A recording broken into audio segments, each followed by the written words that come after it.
MultiGreen, building attainable, sustainable, and tech-enabled multifamily real estate through impact investing. Welcome to the MultiGreen podcast.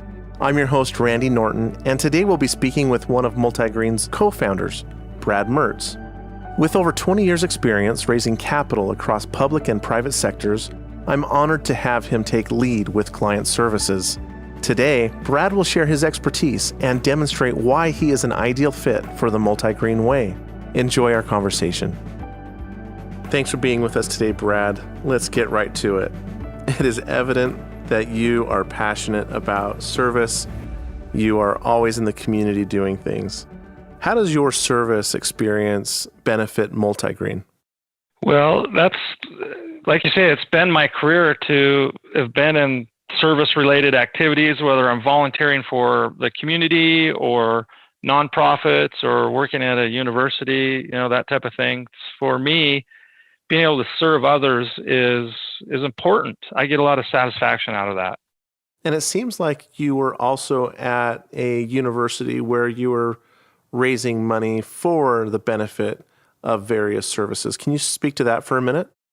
Yeah, I spent a good part of my career as a development officer. I was an associate athletic director and assistant dean with the responsibilities of raising money for facilities and scholarships. And education's important to me, and I know it's important to you as well.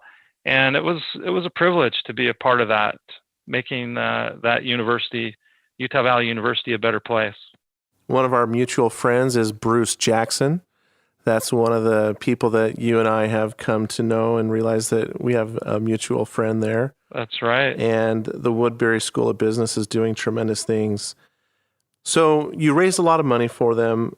How is that different from raising money for projects at MultiGreen? Boy, I tell you, it's so different. At the university, when I raised money for projects or scholarships there, I would always tell the person, thank you for your donation. And that's a hard sell when you're asking people to part with money and all you're doing is saying thank you. Raising money in the private sector where people are investing in a project that provides an amazing return is so much easier. When you're telling them this is your return versus thank you, much easier. Well, I know that you've developed a lot of relationships over the years, and there's a lot of trust with your relationships. What does it take to be successful in raising capital, whether it's for universities or projects? Yeah, for me, it's all about building a relationship of trust. If the person that you're working with, be it an investor or a donor, doesn't trust you and doesn't trust the fact that their hard-earned money is going to a project or a donation that's going to benefit them or others, they may not want to do much with you. So unless they trust you and know that you have their interests in mind, their best interests in mind, then magic happens for sure. There's been a lot of magic happen for MultiGreen this year. What makes MultiGreen different, in your opinion, from all of the other things that you've seen in your life? Yeah, I think the thing that makes us most different, and I actually answered this question just the other day with an investor that I was telling them about MultiGreen for the first time. And what I said and what I really think is that we are approaching this platform and this opportunity to build multifamily units from the perspective of an investor. And that's what impressed me a lot about teaming up with you is you've had such a great career and so much good experience as an investor in similar projects that you approach this whole thing from an investor standpoint. And I think that's important because investors are what's going to drive MultiGreen into bigger and greater things as we build the number of units that we want to build. So Brad, you've been a part of previous successful organizations and you've seen a lot of cultures and things that work well and don't work well. One of the things that you've done here at MultiGreen is you've brought on various guest speakers. I guess you've had a little bit of experience with that at the universities. Tell us about that and what we can learn from that here inside of MultiGreen. Well, I think people can learn a lot from other people. And a lot of the people that we've had come in and hopefully future people we have come and talk to us have realized some kind of success. And being able to tap into that enthusiasm and excitement, I think it's important. It's contagious. When you're around somebody who's high on life and excited about business and excited about just what they're doing, it's contagious. And you can't help but not want to be a part of that, or you can't help but not want to do better yourself. And so I think that's what I've tried to do, is help our team be able to catch a vision of doing our best, being our best selves, and providing our best work, and really doing something that's meaningful. So you were the very first person to join MultiGreen, and what attracted you? Why was that? How did this all happen? Well, you know the story. I was working with a developer, and through that opportunity I had the blessing of meeting you, or the opportunity to meet you, and I was always impressed with your ability to dive right down to the nitty-gritty of a pro forma, or the questions that you'd ask. No other investors were asking those questions, and so I learned very quickly that Randy Norton had just one of the sharpest minds I'd ever been around when it came to real estate and real estate investing. And so when you came to me and said, "Hey, Brad, let's do a deal a year. Let's are you up for that?" I was totally up for that. And really, you checked all the boxes for me. When I was working with a developer, they were doing certain asset classes and so forth, and looking at raising a fund. And after talking with a bunch of investors, not too many of them wanted to be in a fund, and there was other things as well. And when you said, "Hey, we're going to do it like this, we're going to do it this way," it just really checked a bunch of boxes for me that said, yeah, this is how I'd want to do it too, if I was to do it myself, and to be able to partner up with what I think is one of the greatest minds in real estate out there in the country was a great honor and privilege. What is the investors' feedback to you so far?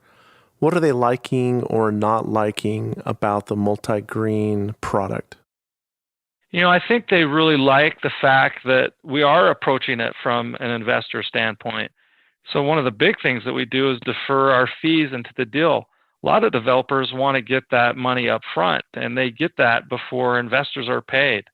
And we're saying to investors, look, you're important to us, and because of your importance to us, we're willing to defer our fees and get paid after you are paid. And I think that really resonates with investors. I think the fact that we don't want to do a fund, that what we're going to do is always going to be a direct investment in something, appeals to a lot of investors. They want to see what they're putting their money into, and they want to know what they're getting into as well. And so those are just at least a couple things that come to mind, I think, that set us apart. We're going to finish this interview today with two final questions, and we do this for all of our podcasts. So in the spirit of MultiGreen, can you share with me a few of your favorite quote-unquote green things? Oh, you bet. I think really the first thing that comes to mind is when I was in high school, I had a Chevy Chevelle.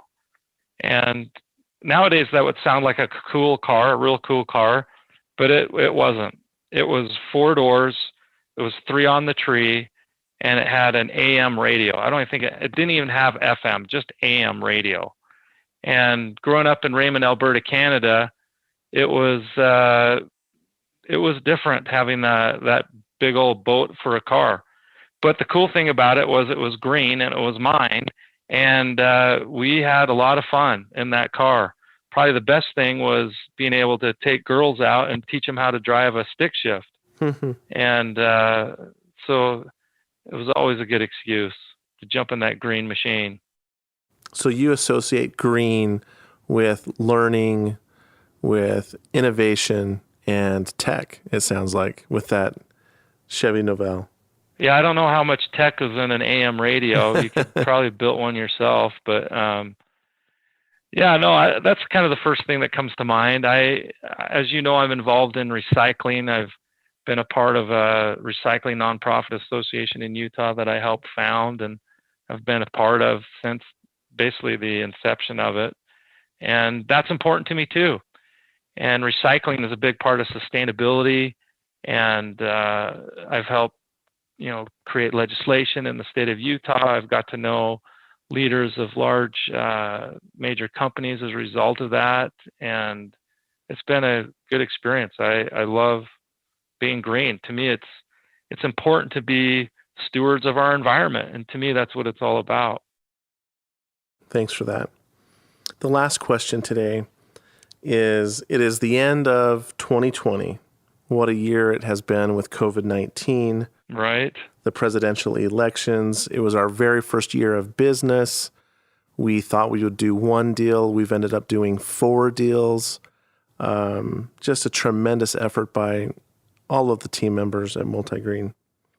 So we also shared an audacious goal with the world at Davos, at the World Economic Forum on the global stage, where we announced that we were going to improve the state of the world by building 40,000 homes by 2030.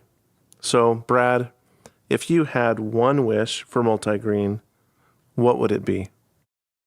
Well, to realize that goal, absolutely. To me, building 40,000 units is more than just the units themselves. We're impacting families. And as population is growing and growing virtually almost exponentially, people are going to have a need for places to live. And as we're providing just an excellent opportunity for people to have a great place to live that's full of excellent technology, that's built sustainably, and is something that they can be proud to come home to every day, is, I think, just so impactful and in just that regard, because we're a part of people's lives, and there's such a need for this product, and I think that need is just going to get bigger and bigger as we see populations grow, as we see the growth that we're seeing in the West. And so to be a part of that is just exciting to me. Just can't wait to get up every day and make it happen. That's so much fun. I haven't been this excited ever in my career. I've never been getting up this early in the morning at 4 or 5 a.m. And it really is exciting. It's contagious, and a lot of credit can be given to you, Brad, for that contagious atmosphere here internally and culturally. You've been a tremendous fit, and it's exciting to be working with you day in and day out. So thank you for your time today. Well, you as well. Thank you, Randy. Thank you for listening. Join us as we build 40,000 attainable, sustainable, and tech-enabled multifamily homes by 2030. And if you like the content you're hearing, hit the subscribe button. Follow us at Think MultiGreen and sign up to learn more at www.multi.green.